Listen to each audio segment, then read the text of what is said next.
it's Big B, the prolific producer.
Enjoyed most about being at the Chefpreneur Academy this week is being able to get new learning experiences and learning how to start and market a business. This experience for me as Chefpreneur gives me a chance to go back to when I was a junior sailor and being able to see what our rate is about, not just being in the galley, but being able to expand out of the galley.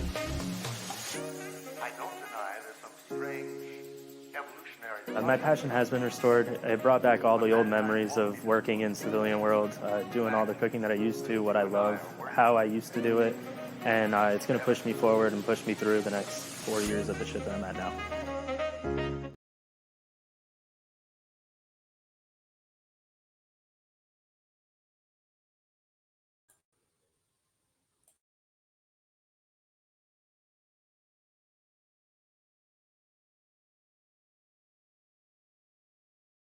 Mike won't unmute. I have no.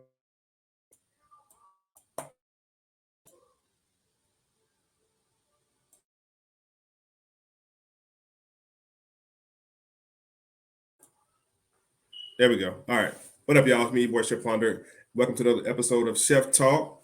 Chefpreneur Academy is powering this whole situation. Hope you guys saw the commercials, but we're running back a little bit later for you guys to get some more information on Chefpreneur Academy. Right now, I'm super excited to bring on this first. She's the first. She's the first lady. She's the first guest. She's the very first of many to come on the Chefpreneur Academy platform and talk that chef talk. And we're going to get into what she's into, what she, kind of her journey, where she started, where she's at now, and what's on the map for her for 2023. So without further ado, let's introduce the one and only Chef Trigay. Oh, hello. Hold on. There you go. All right. What's going on? What's up? How you been? How you feeling? I'm great. I'm just hanging out, excited to be on your new podcast and answer these questions you may have to ask. But I've been hanging out, living life. I know. So before we talk about 2023, because I know you got some big stuff going on. How did 22 end for you? Did it end good, on a good note, on the chef tip? Everything you wanted to accomplish last year, did you get it knocked out? Yeah, I did. It was so funny. I was telling my one of my team members the other day, I was like, wow, this was so good. We ended the year in the black. So that was really, really good. Because, any business owners, chef or no chef, to end the year anywhere but the black is a problem. So, but it's hard to do. So we ended with some big projects. I just signed a really big contract with a huge brand at the end of the year and got 2023 pretty lined up. So I won't complain about it. That's good. Yeah, That's it was good. It's always a good thing. So what we're going to do on the show is, we have chefs from all over watching. Shouts out to okay, this right now, my South African chefs, my Nigerian chefs checking in, and my Kenyan chefs checking in. Talked to all of them this week. They're super excited to have you on here and everything. And of course, everybody from Atlanta, all across the great US of A and everywhere else. So tell us how you got started, Chef. Like, I know you got a pretty extensive story. I mean, when I first met you eons ago, we won't tell our age, but when I first met you eons ago, you was getting it popping down at the Sundial, which is a very, very unique restaurant here in Atlanta. Very, very high end, may I add to y'all. It's a very high end restaurant now, so don't get it twisted. You was doing your thing there. So from kind of walk us from, even back forward if you want to, walk us from that to your first beginning of stardom with Food Network and being a celebrity chef. It's so funny that you say that because actually I came out with my book last year. It's called Kitchen Conversations with Chef Trigay, and that is what the book is about. It's my memoir. It's literally talking about all of the kitchens of my life up until now. I like to say it's a book with great stories that just so happen to have a few good recipes. So if you want to get the whole story in detail, you can get the book. It's available on Amazon, but I'll give you a quick little rundown. I love this story just because I love to inspire people as much as I can. I felt that's what moved me, was to be inspired. And it's so funny because Ponder is in my story. He's actually in the book. His name just isn't in there. He didn't even know that. I just dropped the jewel on him just now. So, I originally started while super young, 16, cooking because I started at a hotel. I really got a job because my grandma said if I wanted a cell phone, then I had to go get a job and buy it myself. So, I became very independent really early. And I was a housekeeper. I hated it. Ended up turning around and becoming this chef at the Holiday Inn, just moonlighting with another chef. I just begged and begged and begged, and she finally let me in. And I was about 17, 18 at this time. And so I decided at that point, I think this is what I really wanted to do. And, for me, I've always been pushed by people shitting on me, right? I've always been pushed by people telling me I wasn't going to do something. Wow. You want me to do something, just tell me I can't.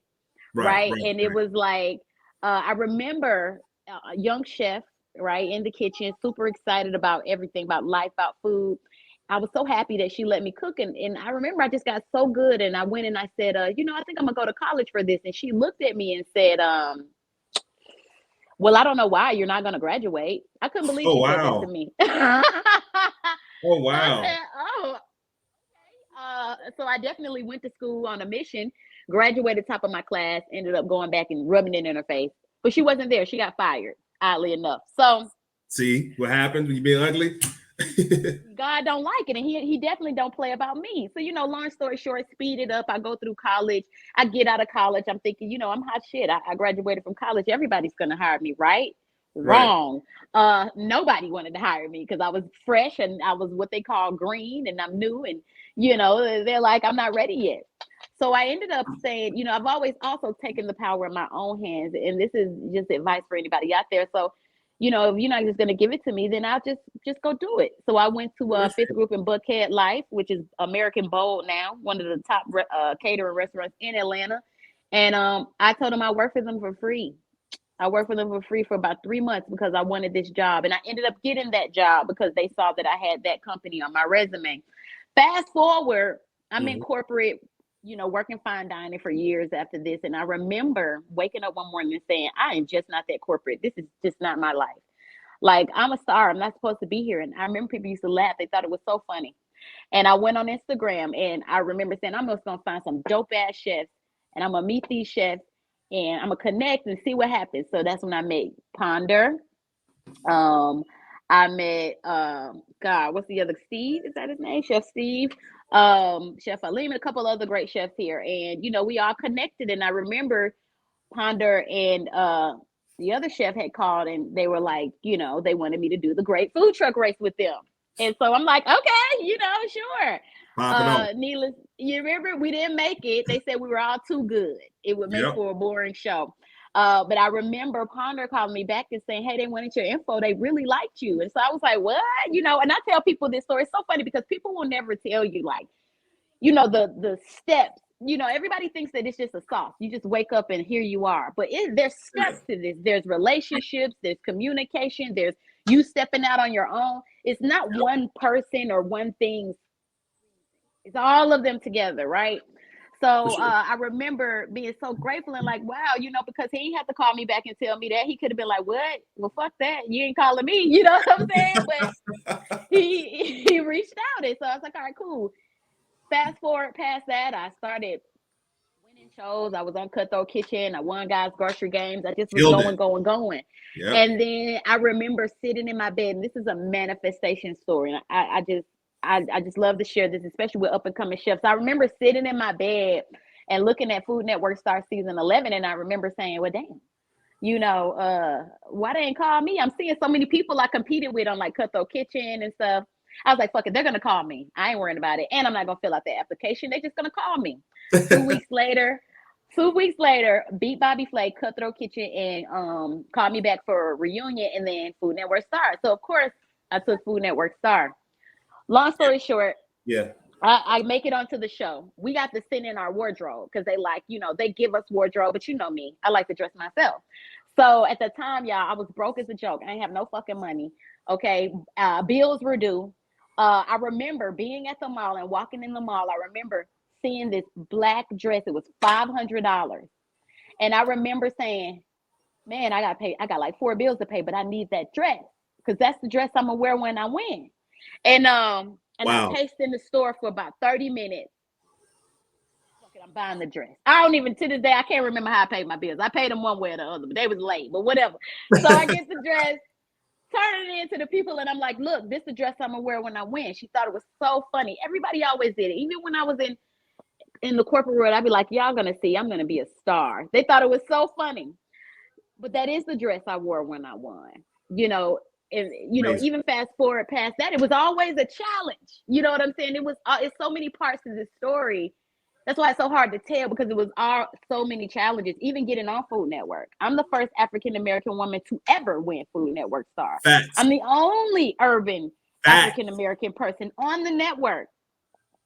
It was so hard. I was so scared. You know what I'm saying? And I ain't scared of shit, but for some reason, it was so big. It was so much bigger than me, right? I came in realizing why, like, whoa, shit, this is bigger than me. Like, this is like all the other little black girls with long nails and weave and, you know what I'm saying? This is way bigger than me, you know? So I'm like, I can't fuck this up. So I go in and I remember we had our first cold open and it was my first time on TV. Like, it wasn't my first time on TV because I had did competitions, but it was like my first time with like the camera in my face and Bobby and Giada. I've been watching Bobby and Giada since I was a kid. And they're like right here, like kicking it with me. You know what I'm saying? So I didn't know how to feel about that. I do my cold open. I'm like, I'm Chef Trigay. So I remember at the end, Giada said, you know, you kind of remind me of a caricature, is what she said. And so to me, that was kind of insulting. Right. Yeah. What does that mean? So I'm like, I went back. She said, I never seen anything like you before. So I went back, changed, and I'm like, hi, I'm Chef Trigay, blah, blah, blah, blah, blah. Fast forward to the first episode. We are in this movie theater. I redid my code open, changed my voice up, changed who I was. Now I get to watch myself on this big movie theater screen in front of all these people. And I knew that I changed myself. And I remember crying because as I watched it, I cried the whole time. You would have thought somebody beat my child. I was crying so bad. And the producers was like, what's wrong? This isn't even an elimination challenge. It was so sad because I watched myself step outside of myself. And I promised myself when I entered into this space that I wouldn't allow anything or anybody to change my core. And I felt like I allowed that to happen. So fast forward, Giada's like talking to Tyler Florence, and she's like, you know, Trigay, what happened? Like, that wasn't even you. You know, I don't even know. I said, well, you told me I look like a caricature. I'm here to get a job. You know, so I switched it up. But, you know, you don't have to worry about that no more. I'm always be myself. She said, well, first of all, I never said I didn't like it. I said I never seen anything like it. She was like, second of all, you just showed me you can't even pretend to be someone else. So just be yourself. I was myself the rest of the time, and I won the show. And then I just kept going on and on and on and on and on. Let's back up a little bit, because I want to keep this shit real, because it's my show. I can say what I want to say on here with respect. Did you know that when I told, it was Chef Stu, I told Stu, I said, you gotta get this chick Trigay, man. I'm telling you, she's fucking dope, bro. He's like, nah, man, because he had some little Filipino other chef that he wanted on the food truck shit. I said, bro, you gotta get Trigay, because I flew down there like three times back to back. You know what I'm saying? Yeah. I ain't have to be doing that shit either. And I just had one, not one, but I was on Chop already. So Yeah. Stu was like, nigga from Chop, and I think out of the crew back then, I was the only one on Food Network. I did Food Network at that time. I said, bro, you gotta get Trigay, man. I'm telling you, she dope as fuck. She fire as hell. He's like, nah, I'm gonna get this other dude, man. Blah blah blah. Just be the guys. I said, nah, bro. And I told him for like a whole week. It ended up the Asian guy lost his license or whatever the fuck it was, so he didn't qualify for the show. He said, man, I guess we can get her. I said, I'm telling you, bro, you won't regret it. You got to get Trigay. You know what I'm saying? And then you came over to his crib and did the whole interview thing, and then it didn't pan out because it was like, nah, y'all got too much firepower, whatever they had said to us. And I think when they hit you up or whatever, it's before or after you hit me up, you was concerned about who you are, who you be. I'm like, man, just be yourself, man. Fuck that. Just go and do your thing. And next thing I looked up your ass and went on goddamn about you are the network. You guys grocery game twice. You took the fam on there and beat them. You did the goddamn cutthroat kitchen joint, which for me, I'm a big proponent about paying things forward. So, and I've always been that way, and maybe it's been to my deficit sometimes. I always want to see other people shine. I always trying to support other people. But when I see something in somebody else, I'm like, shit, man, like, I already did my thing already. Like, I'm good. I did one of the biggest shows it was Chop, and then I think Top Chef, whatever. I don't need Chop. Like, I'm good. Let the sister go shine and do her thing. But I didn't even think about it like, well, shit, she about to go do her thing. And that's really, I'm explaining to Stu, like, that's really setting us up to do what we need to do. And you end up getting both of us on the damn show. And we end up winning the damn show. So it's like, people, if you're in a position to help somebody, this is for the listening audience. If you're in a position to help somebody, man, go ahead and pay that shit forward. Like, it ain't gonna take nothing away from you about helping somebody else. And that's any chef out there, whether you're an executive chef, food and beverage manager, all the way down to doing pop-ups, whatever the case is. If you have a chef under you or somebody that you see that they can potentially, do something better than you, man, go ahead and pay that shit forward to help them out. You never know what the future may hold, for you may need some for the ass again. So I was super excited to see you even go that far as like doing multiple shows. I'm like, God damn, Trigay took over the whole Food Network. You look up, you everywhere. I'm like, damn, that's what it is. And the most exciting part was for me to say, oh, I know her. No, I know her. No, I know her. Like, I can call her right now. Like, I know her. So I think off the rip, I ended up being one of your biggest fans off the rip, because I just saw you. Like, I just knew your condition. I knew where you came from. Like, I had a better understanding seeing a random person on TV. I didn't remember the car you pulled up in over Stu house. Yeah. Like, I remember the whip you put up in a stew house, whatever the case was. So Yeah.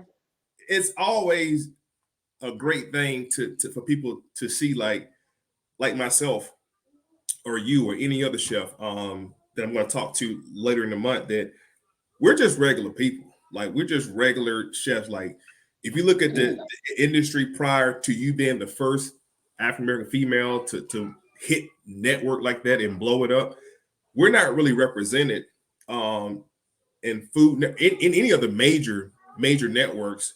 I say 8, 9, 10 years ago, you didn't really see us up there. You know what I'm saying? You had Marcus Samuelson, I think, was one of them, and G. Garvey, and that was really it.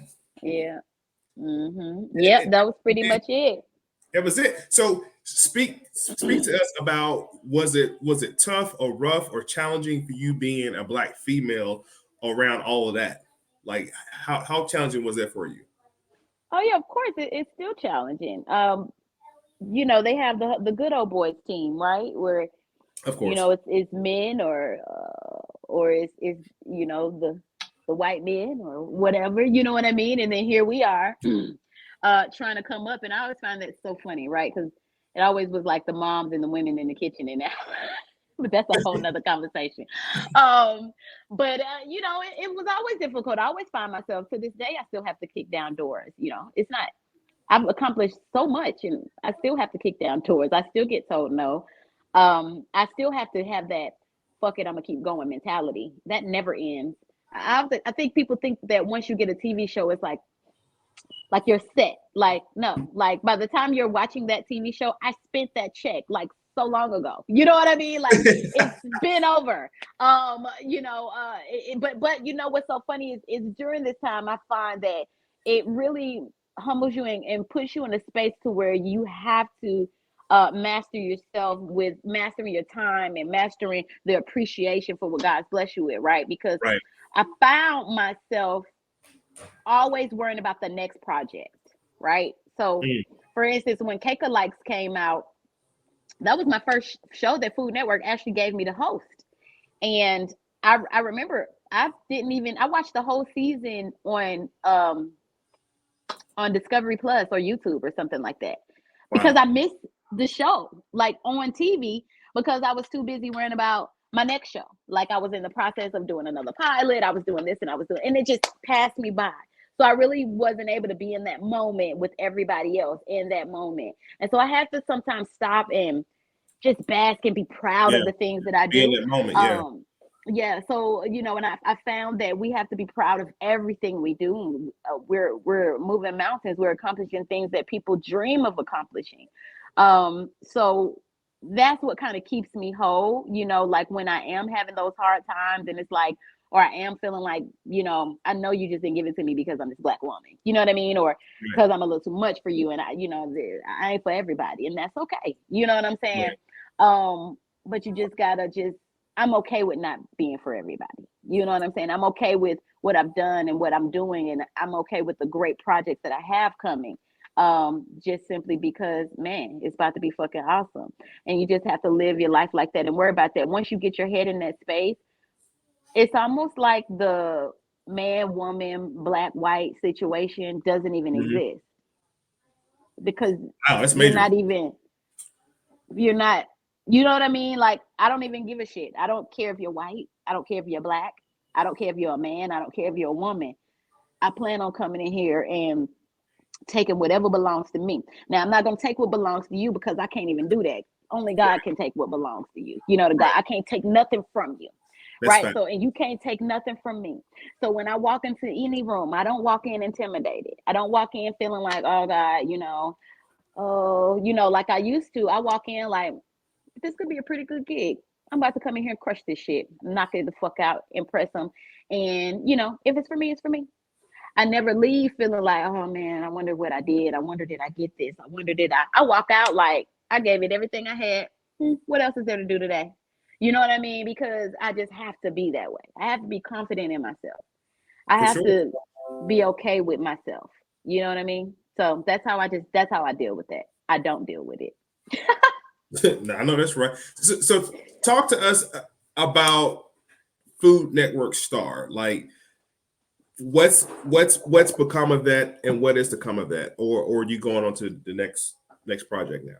Like, is there something else to come Oh out? yeah, Food Network Star is so old. It's so, I mean, it's so many years behind me. I did make history when I won Food Network Star, so I put that in my book. I made the Black History book, so I'm happy for that. But Food Network Star doesn't even exist anymore. They ended that show, so that show is no more. Since Food Network Star, I've done several shows. I did Cake Alikes with me and Kaylin Alley and Natalie Side Surf, and that's on Discovery Plus. And then Tregaye's Way now. Tregaye's Way was my biggest accomplishment, I think, out of everything I've done. It was like a full circle moment. I've always, when I first got on Food Network, they would give me the recipes. I couldn't write my own recipes. I couldn't be my own creator. Yeah, I had most of those recipes you saw me do on like the kitchen sink. I didn't write those recipes. They wrote the recipes. I didn't even like some of them. I didn't even like some of them. Like we made like a sandwich cake. I fucking hated that sandwich cake. But I sure had to go on TV and sell it like I loved it, right? So right. here I am here I am playing the game. And, I remember one day I did this show called Gorilla Victory. I've done, like I said, so many shows since then. I can't even remember all of them, but I know I did Gorilla Victory. And the old producer that was on that show became a producer for Oprah's network. And I remember she called me and she was like, it was like 9:00 at night. And she was like, Tregaye, Lady O, they call Oprah Lady O. Lady O is coming out with food for her network. And I told her she'd be crazy not to have you. So I was like, okay, cool. She was like, but if you want it, you got to send me everything right now. All your videos, your EPK, this and this and this. And I'm just 9:00 at night. So I got to find all this stuff. I get it over to about midnight. A couple of days go by. It's my son's birthday. And I remember I said I wasn't going to answer the phone because I promised him I wouldn't be on the phone on his birthday.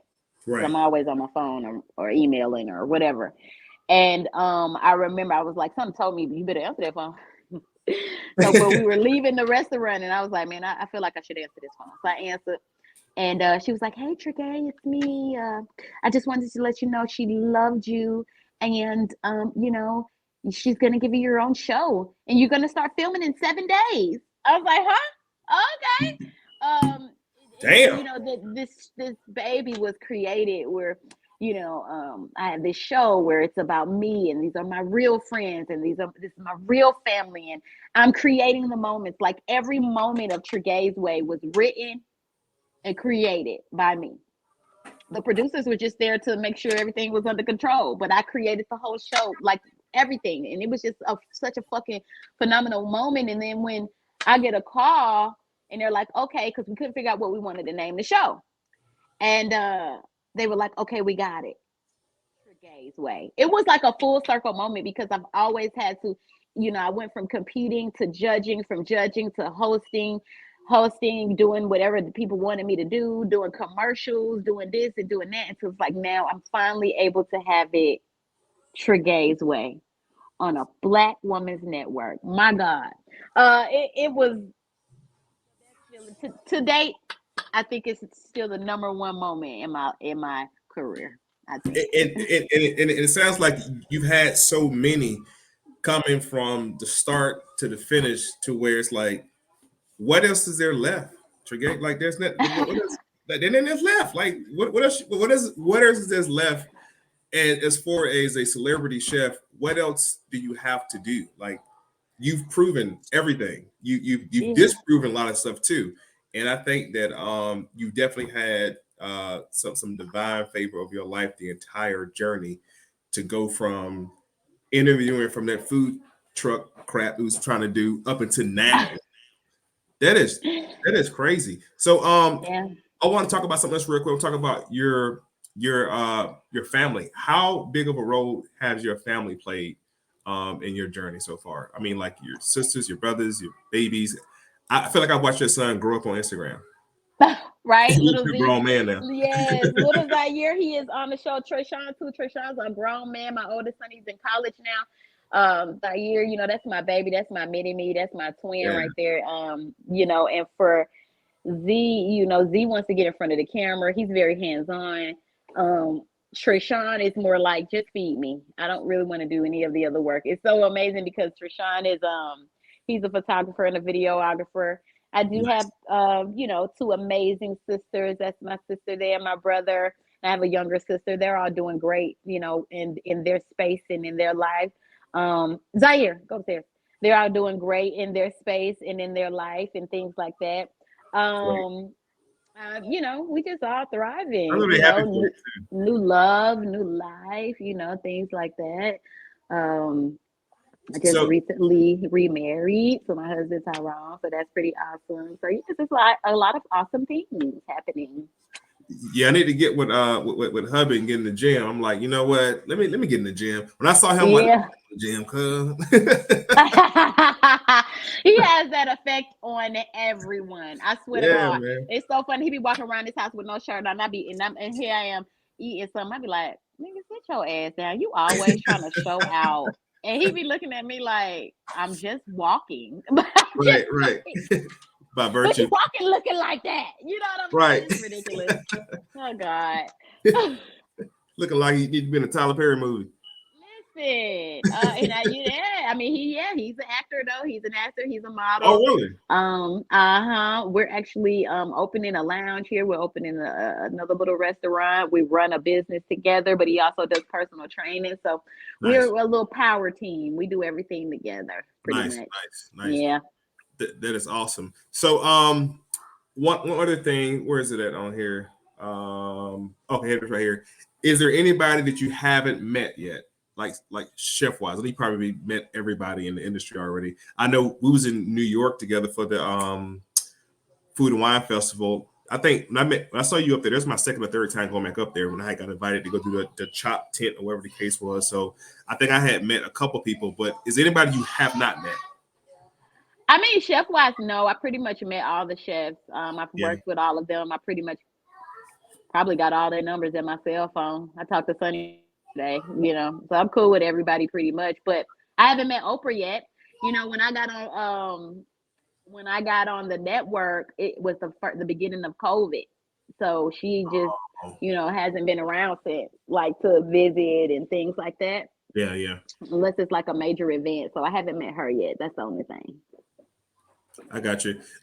Is there any other, I guess, Black women in the industry, chef wise, that you've worked with? I see her. I've got her name.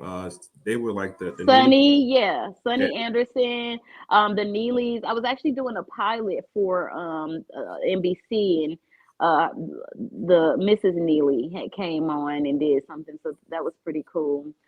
Sunny is a really good friend of mine. Cool. Let's see, other Black women.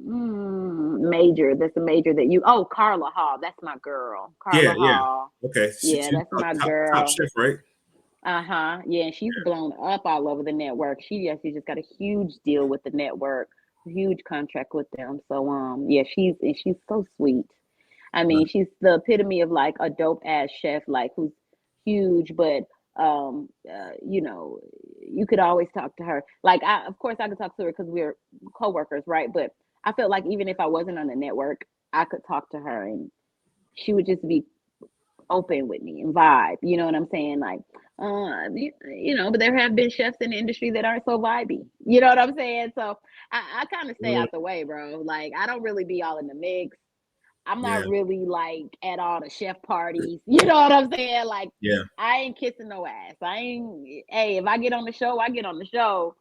That's about all she wrote, baby. You know what I'm saying? Like, I just, you know, my management team was like, Trigay, you got to start reaching out to your coworkers some more so you can start being in these things. I'm like, you know, I could, but, you know, I don't know. I just haven't gotten around to it. It's just not on the top of my list. You know what I'm saying?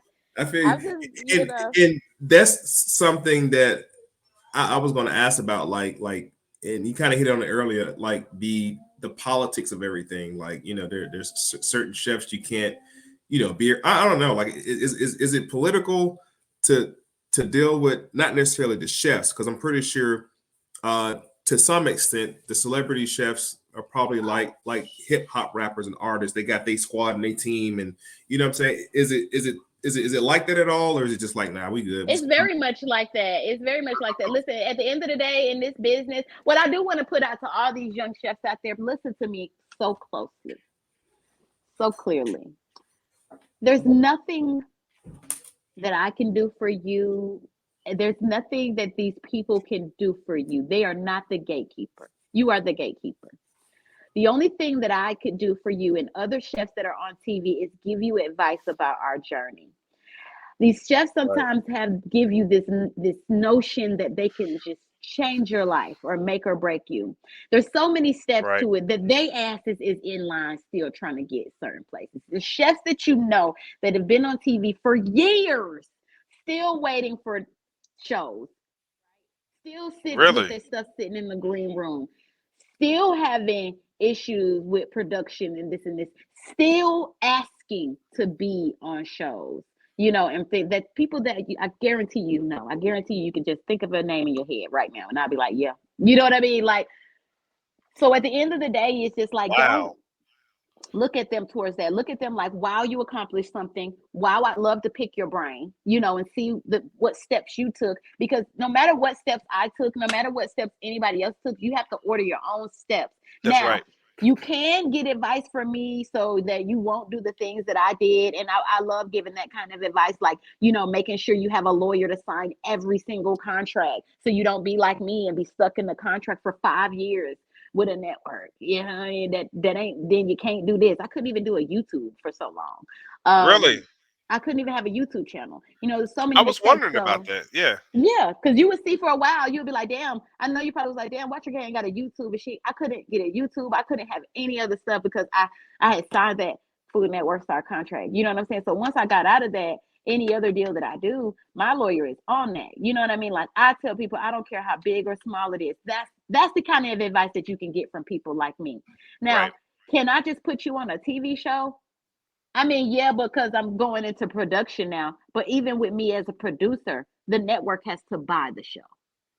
It's never at one person, right? So me as a producer, you could come up to me, and I'm only saying this because there's so many people out there who like losing faith and losing hope because they're DMing this celebrity chef or trying to reach out to them and they won't reach back to you. That's fine. They can't do shit for you anyway. They're not reaching back because they don't know what to say.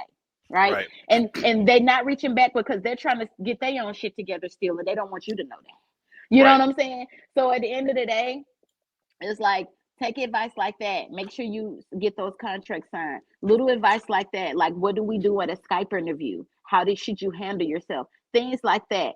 As far as getting on network shows, how can I get on the show? Reach out to a production company. You know, I am working with a production company called River Media. But even then, you have to come to me with an idea. I have to give you a paper to sign. You're going to sign that paper. Then we're going to take that idea. Now we have to take that idea to all the networks.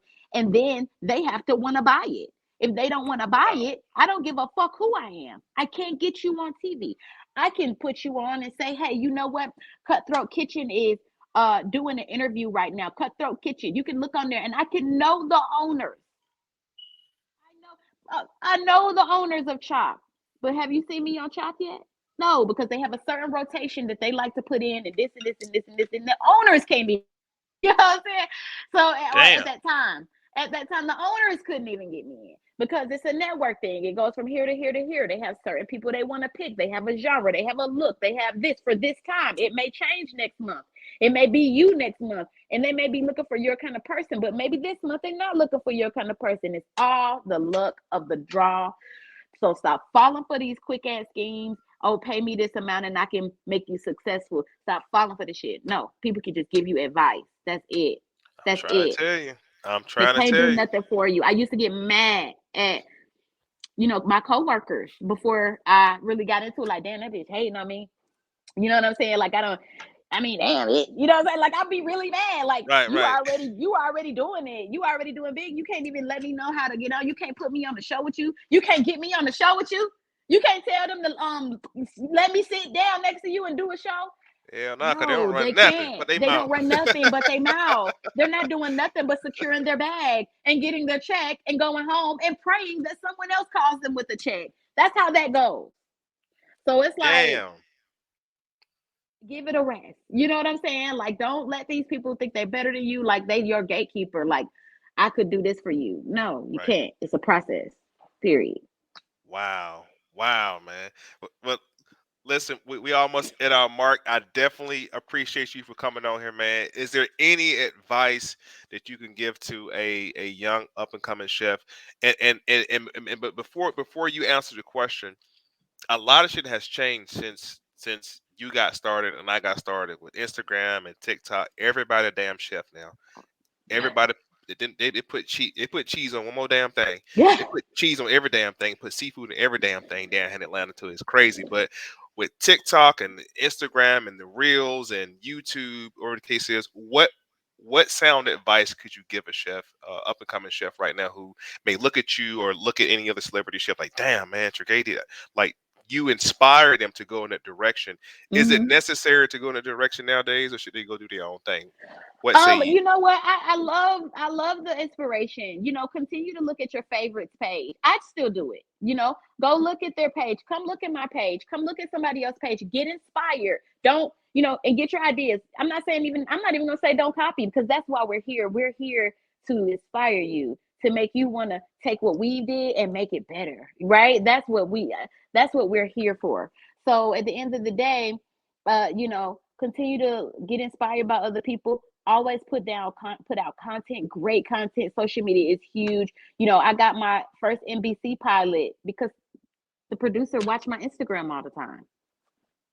They watch my Instagram, they see my food, and they just decided, like, damn, we really want you to be on this NBC television show. Because you looked at my Instagram, because I was consistent, because the color looks great. Stop putting up these fucking pictures of this food where the camera is fuzzy, it's moving. Be intentional. You know what Yeah, I'm saying? Like, yeah, be intentional. If you're gonna do it, do it. That's all I'm saying. That's all I'm right, saying. I'm not right, judging.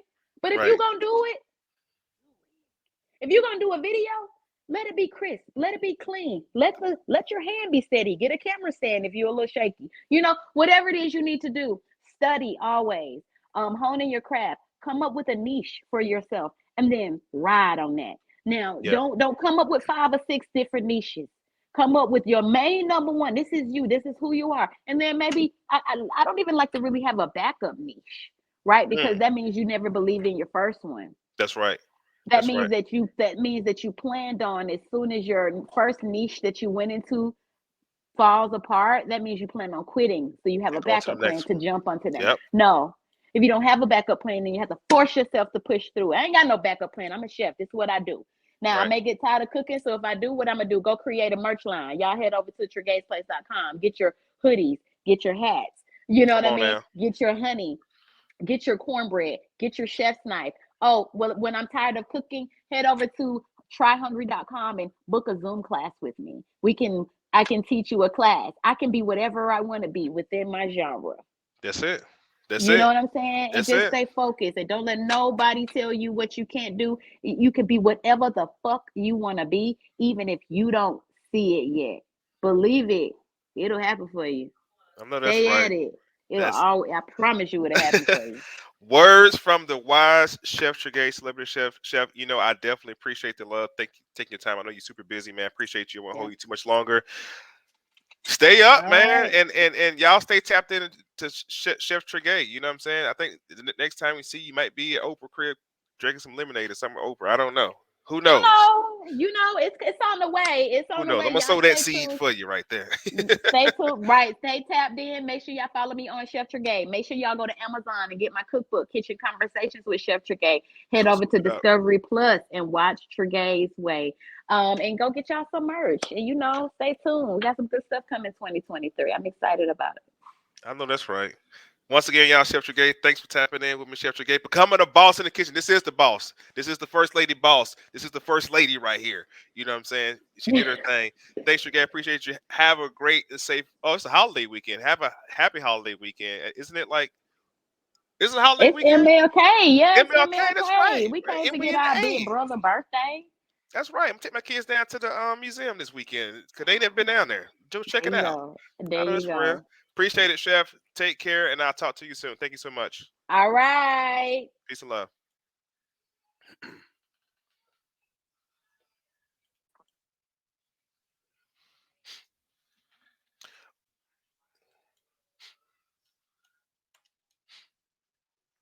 Stand by. Well, listen, y'all. Y'all heard it. Straight for the celebrity chef herself, Chef Trigay. Go follow her on Instagram right now. Get to the website. I'll put the link in the bio and share this feed, share this whole thing. Y'all got some jewels tonight. Some because I don't think none of y'all ever heard her personally. You know what I'm saying? Other than doing other interviews. So you heard what she said, y'all keep striving, keep grinding, man. Don't give up. If it's worth you doing it, do it right. Please. This has been another episode of Chef Talk. Next Thursday, we have Chef Kyler. This Sunday, we got international chef all the way from Nigeria be blessing us with some of the delicious cuisines and international talk. So tap in with us on Thursday, next Thursday with Chef Kyler. Tap in with us this Sunday for our international chef edition. And as always, man, it's been real. I appreciate y'all for tapping in. Thanks y'all for tuning in. And yeah, it's been love, y'all. Peace and light.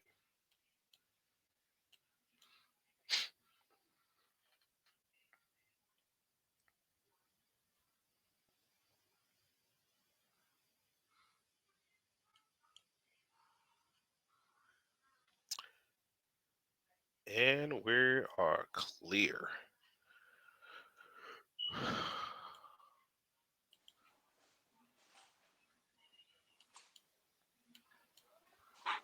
All right, man. All right. Thank you. Appreciate you, Chef. Thanks so All much, right. man. Stay tapped in with me. I stay tapped in with you. Appreciate you. All right, later. Peace.